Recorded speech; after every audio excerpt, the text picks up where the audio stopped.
Twelfth के अर्थशास्त्र के छात्रों का स्वागत है। आज चैप्टर उत्पादन फलन में आगे बात करते हैं। इससे पहले हमने पढ़े थे उत्पादन साधन दो प्रकार के होते हैं, परिवर्तित साधन और परिवर्तनशील अनुपात या अल्पकालीन उत्पादन फलन, समान अनुपात या दीर्घकालीन उत्पादन फलन। आज बात करते हैं उत्पादन के नियम की। उत्पादन के नियम क्या होते हैं? देखिए, दो नियम हैं, एक साधन के प्रतिफल के रूप में और एक पैमाने के प्रतिफल के रूप में। दो नियम हैं। साधन के प्रतिफल के रूप में क्या नियम है? एक साधन परिवर्तनशील साधन स्थिर, यानी कि one factor variable rest factor constant. एक साधन तो परिवर्तनशील होगा लेकिन शेष बाकी साधन कैसे होंगे? स्थिर होंगे।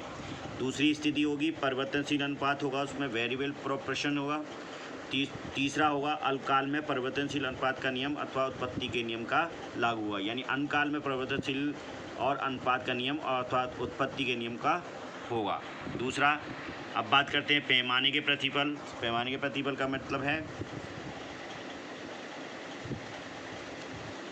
पैमाने के प्रतिफल, रीस्टोर्स ऑफ टू ए स्केल। तो इसके लिए तीन बार हो ये भी है, सभी साधन परिवर्तनशील, कोई साधन स्थिर नहीं, यानी सादे परिवर्तनशील साधन है, कोई भी साधन स्थिर नहीं है। समान अनुपात कांस्टेंट प्रोपोर्शन, दीर्घकाल में पैमाने के प्रतिफल और दीर्घकाल में उसके पैमाने के प्रतिफल हमें यहाँ पर हमें क्या होगा? दीर्घकाल में ऐसे पैमाने के प्रतिफल हमें मिलेंगे। और एक साधन के प्रतिफल में होगा अल्पकाल के लिए। तो सिर्फ एक साधन के प्रतिफल की स्थिति में हम कह सकते हैं कि वो परिवर्तनशील या अल्पकाल में परिवर्तनशील अनुपात का नियम हम समझ सकते हैं। और दीर्घकाल के पैमाने के लिए हमें पैमाने के प्रतिफल को समझना होगा। अब बात करते हैं उत्पत्ति के नियम अथवा परिवर्तनशील अनुपात के नियम क्या होते हैं। उत्पत्ति के नियम तथा अथवा परिवर्तनशील अनुपात के नियम क्या होते हैं? अल्पकाल में जब एक फर्म उत्पत्ति के कुछ साधनों को स्थिर रखकर अन्य साधनों की मात्रा में परिवर्तन करती है, तब उत्पादन की मात्रा में जो परिवर्तन होते हैं उन्हें उत्पत्ति के नियमों के नाम से जाना जाता है। यानी कि अल्पकाल में, ये अल्पकाल की स्थिति है, ध्यान रखिएगा। अल्पकाल का मतलब छोटे अवधि के लिए, छोटे समय के लिए अगर एक फर्म उत्पत्ति के कुछ साधन जो ऐसे हैं, जैसे कि भवन है, भवन का किराया है या भवन का मूल्य है या उसका और जो मशीनें हैं, मशीनों के जो खर्चा है, और ऐसे जो स्थिर साधन हैं, अगर उनको स्थिर रखते हुए कुछ साधन जो उनमें परिवर्तन करके अगर उत्पादन बढ़ाया जाता है, उत्पादन की मात्रा में परिवर्तन किया जाता है, तो इसको कहते हैं उत्पत्ति के नियमों। इसको हम कहेंगे ये उत्पत्ति के नियमों के अंतर्गत काम हो रहा है। उत्पत्ति के नियम तीन प्रकार के हो सकते हैं।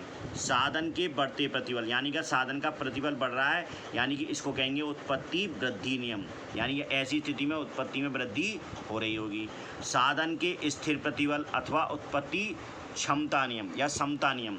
साधन के स्थिर प्रतिबल से मतलब है जहाँ पर साधन जो हैं वो स्थिर में ज़्यादा हैं, तो ऐसी स्थिति में हम उसको कहेंगे उत्पत्ति समता नियम। साधन के घटते प्रतिबल, अगर हम साधन के घटा रहे हैं तो ऐसी स्थिति में उत्पत्ति ह्रास नियम, ये कहलाएगा उत्पत्ति ह्रास नियम। साधन अगर घट रहे हैं और ठीक कहलाएगा उत्पत्ति ह्रास नियम। साधन स्थिर मात्रा में है तो अब कहलाएगा उत्पत्ति समता नियम, या साधन के बढ़ते अगर बढ़ रहे हैं तो उत्पत्ति वृद्धि नियम। बेनम ने इस संबंध में परिभाषा दी है। बेनम कहते हैं कि बेनम के शब्दों में जब कारकों के संयोग में, जब बहुत से कारक हैं यानी कि बहुत से साधन हैं, उनके संयोग में एक कारक के अनुपात, यानी कोई एक कारक है, एक साधन है, उसके अनुपात को बढ़ाया जाता है, यानी उसमें उसके अनुपात में परिवर्तन किया जाए, जो उसमें वृद्धि की जाती है, तब एक सीमा तक, यानी कि एक सीमा तक ही ऐसे होगा। ऐसा जब पूरे हमेशा के लिए नहीं हो जाएगा, बल्कि तब एक सीमा तक उस कारक की सीमांत उत्पादकता में वृद्धि होगी। जो कारक होगा जिसको हम बढ़ा रहे हैं उसकी सीमांत उत्पादकता बढ़ जाएगी, वृद्धि हो जाएगी उसमें। उपरोक्त आधार पर हम ये कह सकते हैं कि उत्पत्ति वृद्धि नियम की कार्यशीलता का मुख्य कारण यह है कि साधनों की इकाइयों का उत्तरोत्तर प्रयोग करने से संगठनात्मक सुधार होते हैं, साधनों की कार्य क्षमता में वृद्धि होती है तथा बड़े पैमाने की आंतरिक एवं भ्राम बचतें प्राप्त होती हैं, जिसके फलस्वरूप स्थिर एवं अविभाज्य साधनों का अनुकूलतम प्रयोग संभव होने लगता है और सीमांत उत्पादकता तथा औसत उत्पादकता दोनों बढ़ने लगते हैं। इस बात को समझिए थोड़ा।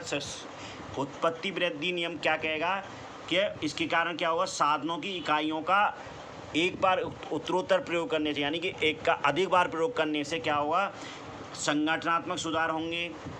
संगठनात्मक सुधार होने से साधनों की कार्य क्षमता में वृद्धि होगी और कार्य क्षमता में वृद्धि होने से बड़े पैमाने पर और आंतरिक पर भ्राम बचतें प्राप्त होंगी, जिसके फलस्वरूप स्थिर एवं अविभाज्य साधनों का अनुकूलतम प्रयोग संभव होगा और उसको संभव होने से क्या होगा, सीमांत उत्पादकता और तथा औसत उत्पादकता दोनों बढ़ने लगेंगे। इसको इसका मतलब समझिए, मान लिए अभी कोई मशीन हमारी पूरी 100% पर काम नहीं कर रही है, अगर हम उसे 100% पर काम करने लगें तो उसका जो उत्पादकता है वो हमें पूरी प्राप्त होने लगेगी। तो जैसे मान लो 1000 मशीन 1000 यूनिट बना सकती है, लेकिन अभी तक हम काम कर रहे हैं क्योंकि हमारे पास परिवर्तनशील ज़्यादा नहीं है।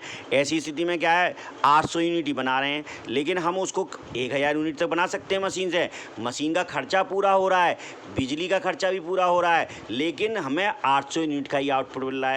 अगर हम उस आउटपुट को बढ़ा दें, 1000 कर दें, तो निश्चित तौर पर वस्तु की लागत कम हो जाएगी। यही बात वो कह रहे हैं कि आंतरिक एवं भ्राम बचतें प्राप्त होंगी, निश्चित तौर पर प्राप्त होंगी।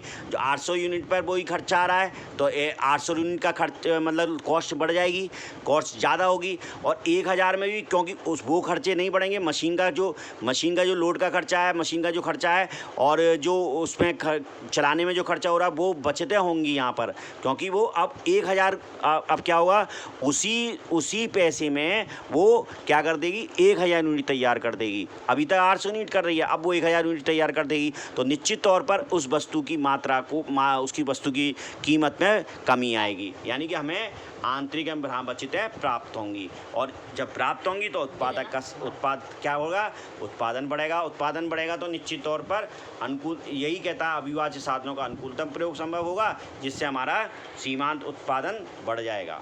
ठीक है, इसके बाद बात करते हैं, एक एग्जाम्पल से समझने की कोशिश करते हैं। ये देखिए एक एग्जाम्पल है, परिवर्तनशील साधन इकाई दे रखे हैं क्रम में, कुल उत्पादन दे रखा है, औसत उत्पादन देकर रखा है, सीमांत उत्पादन रखा है। कुल उत्पादन पहली इकाई के परिवर्तनशील की 4 हो गया, 2 पर 10, 3 प्रयोग करने पर 3, 4 19, 4 पर 33, 5 पर 51, 6 पर 76। औसत उत्पादन कितना हो गया, 4, ये 5 2 का भाग कर दिया इसमें 10 का, तो इसका मतलब 5 का औसत उत्पादन हो गया, इसका 6.3 आ गया, इसका 5 8.25, इस तरह से ये सारे औसत उत्पादन निकाल लिए। अब आप देखिए सीमांत उत्पादन। सीमांत उत्पादन का मतलब है कितना हमें बच रहा है। देखिए 4, जब पहली यूनिट पे हमें 4 का प्राप्त हो रहा था तो सीमांत उत्पादन 4 था। दूसरी यूनिट पर दूसरा प्रयोग किया हमने, परिवर्तनशील लागत है, तो 10 उत्पादन हमें 10 प्राप्त हुआ। पहले उत्पादन प्राप्त हो रहा था 4, इसका मतलब 6 वस्तुओं की हमें सीमांत उपयोगिता इस वस्तु से इस 2 यूनिट के प्रयोग करने से प्राप्त होगी। इसी तरह से ये सारी चीज़ें प्राप्त होंगी, MP सारी चीज़ निकल आएगी, यानी कि 4 में से 10 में से 4 गया तो 6 बच गया। फिर इसके बाद 19 में से 10 गया तो 9 बचे, 33 में से 19 गया 14 बचे, 51 में से 33 गया 18 बचे, 76 में से 51 गए तो 25 बचे, यानी कि ये मार्जिनल सीमांत उत्पादन बढ़ रहा है। ठीक है, यही चीज़ अब बात, यानी कि हर परिवर्तनशील की लागत जब हमने परिवर्तनशील की साधनों का प्रयोग बढ़ाते रहे जैसे वैसे औसत उत्पादन भी बढ़ता रहा और हमारा सीमांत उत्पादन भी बढ़ता रहा। अब बात कर से एक स्पष्टीकरण और करके देखते हैं। उपयुक्त तालिका को यदि ग्राफ पेपर खींचा जाए तो हमें वृद्धि नियम AP तथा MP को चित्र के अनुसार आकृति प्राप्त होगी, यानी कि कैसी स्थिति होगी, ये बढ़ते हुए होंगे, ऊपर की तरफ जाते हुए होंगे, लेकिन क्या होगा, AP जो एवरेज उत्पादन है वो सीमांत उत्पादन के आधार पर कम बढ़ेगा। ठीक है, क्योंकि AP का देखिए ग्राफ नीचे जा रहा है, नीचे की तरफ है, और MP का ग्राफ ऊपर की ओर बढ़ रहा है ज़्यादा। तो एपी का उतनी तेज़ी से नहीं बढ़ रहा। तो यही एक उपयुक्त तालिका बताती है। उपयुक्त तालिका यदि ग्राफ पेपर खींचा जाए तो हमें उत्पत्ति वृद्धि नियम में एपी तथा एमपी की चित्र के अनुसार आकृति प्राप्त होगी। चित्र में स्पष्ट है कि जैसे जैसे उत्पत्ति का विस्तार किया जाता है और परिवर्तनशील की इकाइयों में उत्तरोत्तर वृद्धि की जाती है, यानी परिवर्तनशील साधन जो हैं उनकी इकाइयों में वृद्धि की जा रही है, वैसे वैसे औसत और सीमांत उत्पादन दोनों बढ़ने लगते हैं। किंतु एमपी में वृद्धि यानी कि सीमांत उपयोगी उत्पादन में अधिक वृद्धि होगी अपेक्षाकृत औसत उत्पादन में निश्चित औसत उत्पाद की तुलना में तीव्र वृद्धि होगी। यानी कि एमपी में जो मार्जिनल पोस्ट प्रोडक्शन है वो तेज़ी से बढ़ेगा अपेक्षाकृत एवरेज प्रोडक्शन के। यही कह इस तरह से हम ये समझ सकते हैं कि साधन के बढ़ते प्रतिबल से किस तरह से हमारा औसत उत्पादन और कुल उत्पादन और सीमांत उत्पादन बढ़ता है। अब बात करते हैं साधन के प्रतिफल, यानी कि पहला नियम क्या था हमारे पास, उत्पत्ति के 3 नियम थे, उसमें से पहला नियम देखते हैं। साधन के बढ़ते प्रतिफल की क्रियाशीलता के कारण, पहला नियम है हमारा साधन के बढ़ते प्रतिफल की क्रियाशीलता के कारण, या जिसको हम उत्पत्ति वृद्धि नियम भी कहते हैं। साधन के बढ़ते प्रतिफल अथवा उत्पत्ति वृद्धि नियम की क्रियाशीलता के कारण क्या है? स्थिर साधन। स्थिर साधनों की लागतें भी स्थिर होती हैं, क्योंकि उनकी लागतें एक बार लग गए उसके बाद वो बराबर काम करते रहेंगे। यानी कि बार बार हर यूनिट, अगर हम यूनिट बढ़ाना, उत्पादन बढ़ाना चाहें तो इन स्थिर साधनों की लागत नहीं बढ़ेगी। मान लो अगर 1000 यूनिट बनाए तब भी वही होगा और 800 यूनिट बनाए तब भी वही होगा। परिवर्तनशील लागत या तो चेंज होंगी, परिवर्तनशील यूनिट का तो प्रयोग बढ़ेगा। जैसे मान लो कच्चा माल है, कच्चा माल का अगर 800 में 1 किलो लगता है तो 1000 में 2 किलो लगेगा या 1.5 किलो लगेगा।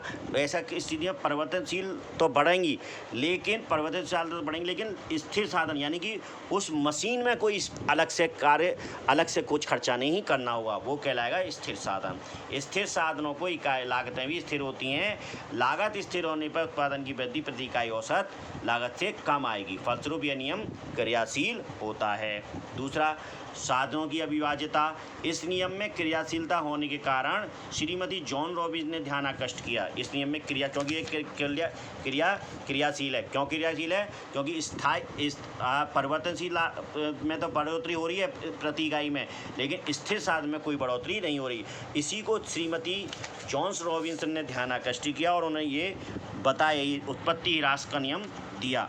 उत्पत्ति ह्रास नियम ये बताता है कि यदि किसी एक उत्पत्ति के साधन की मात्रा को स्थिर रखा जाए तथा अन्य साधनों की मात्रा में उत्तरोत्तर वृद्धि की जाए तो एक निश्चित बिंदु के बाद उत्पादन में घटती दर में वृद्धि होती है। यानी जो उत्पादन घट रहा होता है वो बढ़ने लगता है। ये कहता है साधनों की अविभाज्यता। इसके साथ ही साथ प्रोफेसर बेंसन ने भी इस संबंध में पर दिए हैं, वो आगे पढ़ेंगे। धन्यवाद।